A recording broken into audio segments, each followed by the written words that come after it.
video pakhat ti lengo chaton tesin henu is pui takani en zong ringat po yan asakor ni hi cha kamai ni mo muk chia desin khep khep mai ra anh kiếm phụ với cái gì này hắn suy mua măng ra mà thế mà hắn có sắc đun thế sao có mấy lâu là video vậy đó ai khóc mày Fuhchiangi ni nuôi xuống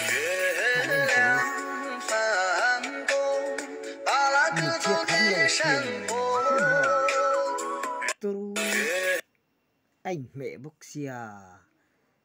address anh kiếm cái mò biển nền asakor cái này mẹ vậy bùi lụt tục hè nuôi nói các anh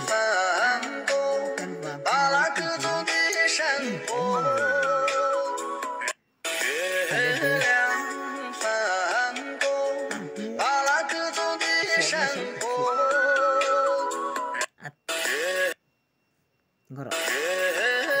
tak sigim ni so na sa tuk sulat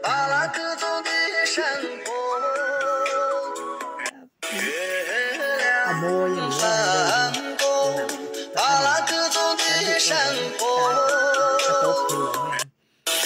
turul tuk